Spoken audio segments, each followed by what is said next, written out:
ನಮಸ್ತೆ ಸ್ನೇಹಿತರೆ, ಇವತ್ತಿನ ವಿಡಿಯೋದಲ್ಲಿ ಜೀರಿಗೆ ಅನ್ನ ಅಥವಾ ಜೀರಿಗೆ ಚಿತ್ರಾನ್ನ ಯಾವ ರೀತಿ ರೆಡಿ ಮಾಡ್ಕೊಳ್ಳೋದು ಅಂತ ತಿಳಿಸ್ಕೊಡ್ತೀನಿ. ಮೊದಲಿಗೆ ಇಲ್ಲಿ ಅರ್ಧ ಹೋಳಷ್ಟು ತೆಂಗಿನಕಾಯಿ, ಒಣಮೆಣಸಿನ್ಕಾಯಿ, ಬೆಲ್ಲ, ಹುಣಸೆಹಣ್ಣು, ಜೀರಿಗೆ ತೊಗೊಂಡಿದ್ದೀನಿ. ಮೊದಲಿಗೆ ಬ್ಯಾಡಗಿ ಮೆಣಸಿನ್ಕಾಯಿ 8, ಒಣಮೆಣಸಿನ್ಕಾಯಿ ಒಂದು 8 ತೊಗೊಂಡಿದ್ದೀನಿ. ಹಾಗೆ ಜೀರಿಗೆ ಒಂದು 3 ಸ್ಪೂನಷ್ಟು, ಸ್ವಲ್ಪ ಕರಗದೇ ಇರೋ ಬೆಲ್ಲನ ಹಾಕ್ಕೊಂಡಿದ್ದೀನಿ. ಹುಣಸೆಹಣ್ಣು ಕಿವುಚಿ ಇಟ್ಕೊಂಡಿದ್ದೀನಿ ಸ್ವಲ್ಪ.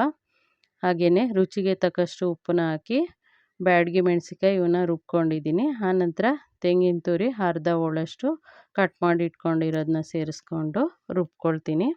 ಇದು ರುಬ್ಬಿದ ನಂತರ ಹುಣಸೆಹಣ್ಣು ಒಂದು ನಿಂಬೆ ಹಣ್ಣಿನ ಗಾತ್ರಕ್ಕಿಂತ ಸ್ವಲ್ಪ ದಪ್ಪ ತೊಗೊಂಡಿದ್ದೀನಿ, ಅದನ್ನು ಸೇರಿಸ್ಕೊಂಡೆ. ಹಾಗೆ ಬೆಲ್ಲ ಸ್ವಲ್ಪ ಕರಗಿದಂಥ ನೀರನ್ನ ಸೇರಿಸ್ಕೊಂಡು ರುಬ್ಕೊಳ್ತೀನಿ. ಇದು ಸಾಕಾಗದೇ ಇದ್ದರೆ ಇನ್ನೊಂದು 2-3 ಸ್ಪೂನಷ್ಟು ನೀರನ್ನ ಹಾಕ್ಕೊಂಡು ಈ ರೀತಿ ಸಣ್ಣಕ್ಕೆ ರುಬ್ಕೊಳ್ಬೇಕು. ರುಬ್ಕೊಂಡಿದ ನಂತರ ನಾನು ಒಂದು ಬಾಣಲೆ ಇಟ್ಕೊಂಡು ಇದಕ್ಕೆ ಅಡುಗೆ ಎಣ್ಣೆನ ಸೇರಿಸ್ಕೊಂಡಿದ್ದೀನಿ.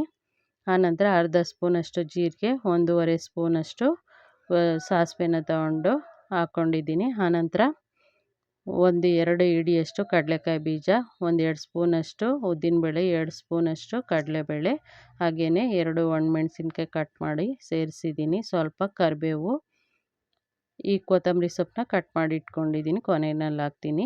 ಈಗ ಇಂಗು ಮತ್ತು ಅರಿಶಿನ ಪುಡಿನ ಸೇರಿಸ್ಕೊಳ್ತಿದ್ದೀನಿ.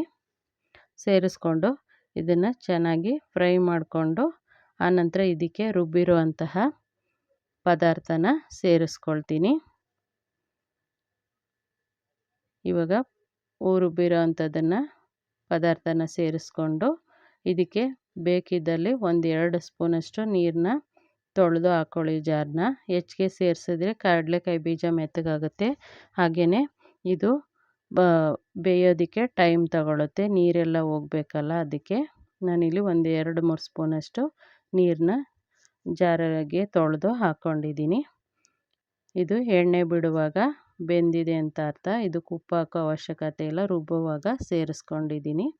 ಇವಾಗ ಕೊನೆಯಲ್ಲಿ ಕೊತ್ತಂಬರಿ ಸೊಪ್ಪನ್ನ ಹಾಕ್ಕೊಂಡು ಒಂದು ಸ್ವಲ್ಪ ಹೊತ್ತು ಗೊಜ್ಜನ್ನು ಮಿಕ್ಸ್ ಮಾಡಿಕೊಂಡು ಆನಂತರ ಇದಕ್ಕೆ ನಾನು ಸ್ವಲ್ಪ ಗೊಜ್ಜು ಎತ್ತಿಟ್ಕೊಂಡು 2 ಲೋಟ ಅಕ್ಕಿಗೆ ಅನ್ನ ಮಾಡ್ಕೊಂಡಿದ್ದೆ, ಅದನ್ನು ಸೇರಿಸಿ ನೀಟಾಗಿ ಮಿಕ್ಸ್ ಮಾಡ್ಕೊಳ್ತೀನಿ.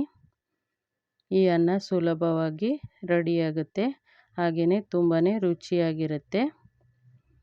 ಒಂದು ಸಾರಿ ಈ ವಿಧಾನದಲ್ಲಿ ಟ್ರೈ ಮಾಡಿ, ಹಾಗೆ ಹೇಗೆ ಬಂತು ಅಂತ ತಿಳಿಸಿ.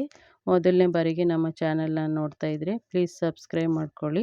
ಸ್ನೇಹಿತರಿಗೂ ಈ ವಿಡಿಯೋನ ಶೇರ್ ಮಾಡ್ಕೊಳ್ಳಿ. ಧನ್ಯವಾದಗಳು.